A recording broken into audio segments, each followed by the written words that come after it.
Welcome, Leo, to your Actionable Ethics July 2023 ethics reading. This month, there's a lot of interesting things going on. But first, before we begin, I wanted to tell you that this is not a conventional astrological reading. And I might use Leo as shorthand because I basically believe in, irrespective of stars, astronomical bodies moving and cusps and aspects and all that kind of stuff, I believe that there are basically 12 personality types.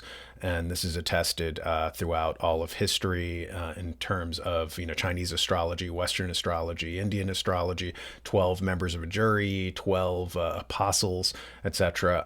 In the disc personality system, there's 12 personality types as well. And so I use kind of Leo as shorthand just so that you understand, kind of what I mean. But it also coincides in the Myers-Briggs personality system with ESFP and ENTJ as your counterparts. ESFP stands for extrovertive sensing, feeling, and perceiving, and ENTJ is extrovertive, intuitive, thinking, and judging.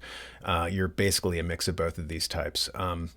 That said, you guys generally tend to light up a room on the downside. You might occasionally give way to a little bit of vanity.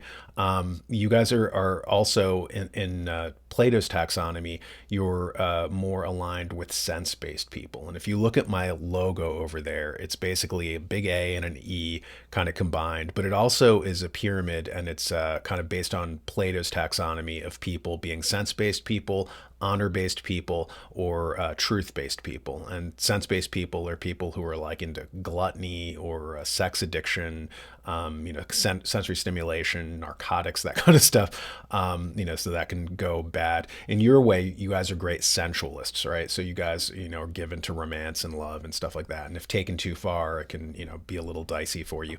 And in the middle section are honor-based people, and those are like policemen, soldiers, politicians, people who like honor, basically. And at the top are truth-based people, which are philosophers and scientists and people like that. And so those are the kind of taxonomies that I use. I use astrology, I use the Myers-Briggs system, I use Plato's system, and also the aforementioned DISC system, which I mentioned earlier, which stands for dominance, influence, steadiness, and conscientiousness. You guys would fall under the dominance category, and you guys tend to dominate any situation that you're in.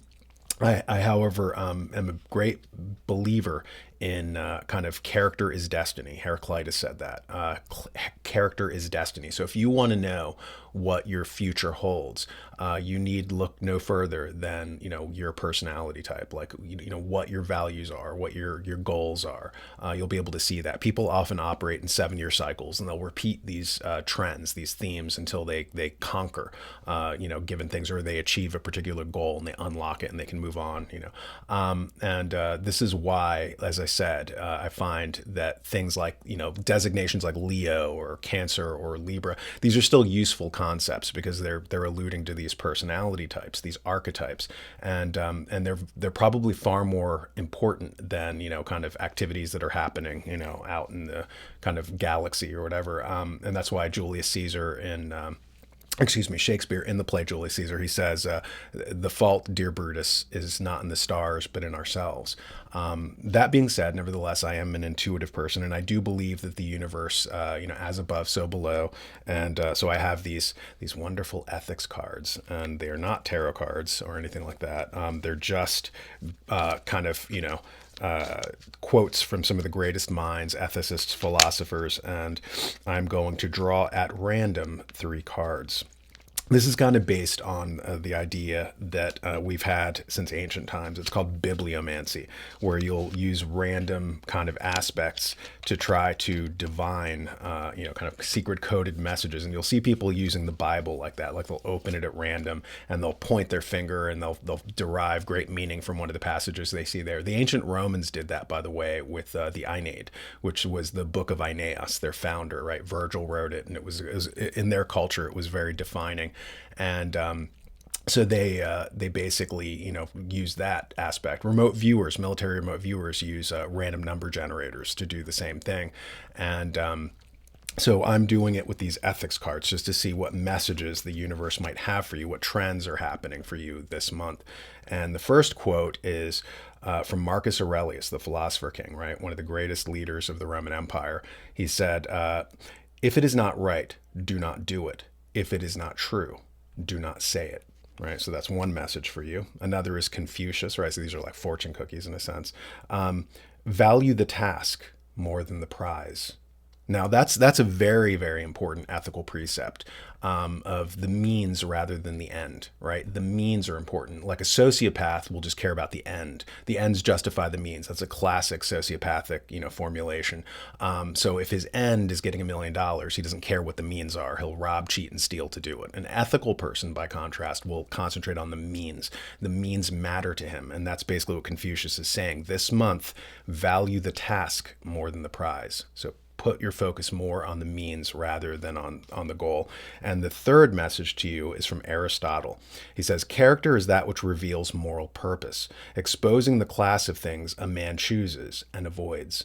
Right? So let's repeat that. Character is that which reveals moral purpose, exposing the class of things a man chooses and avoids.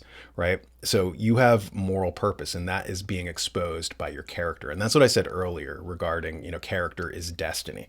And these are some of the themes that are happening for you this month, Leo. And if you find any value in this, please feel free to like and subscribe the video, and buy my ethics course, my ethics foundations course, or otherwise I'm going to have to sell this merch, like the poorly selling Daniel Natal in action figure. You can watch Daniel as he surfs the net or watches television, or the equally embarrassing and badly selling Daniel Natal Pez dispenser, which unfortunately did sell better than the Daniel Natal urinal cake. That was a horrible idea. Well, I'll see you next time. And as I said, remember to hit the like and subscribe buttons. And if you want any extra personal ethics coaching for an issue you might have, you can set up a Zoom call with me by pressing the button below. Pick what calendar date and time you want, and you can talk to me about any thorny moral dilemma that you're facing. Also, as I said, check out my ethics fundamentals course. The links are below, and I'll catch you next time. The world is suffering from a moral decline. We've been lurching from one crisis after another due to a lack of ethics in society. You can do your part now by considering ordering my Ethics Fundamentals courses for your children, or if you're a small business owner, using them as part of your onboarding process for new employees. Employees these days have horrible soft skills. Help them out by teaching them ethics. Businesses lose 7% in revenue due to employee theft. Train a more ethical workforce and save some of that money. According to the Ethics Center in Australia, a 10% increase in ethical behavior is associated with an increase of 2.7 to 6.6% in individual wages. Implementing ethical structures makes your company more investable as well. Make ethics a part of your business processes, or if you're a parent, part of your homeschooling curriculum. Go to www.actionableethics.com and press the button to order the course. actionableethics.com. Order now.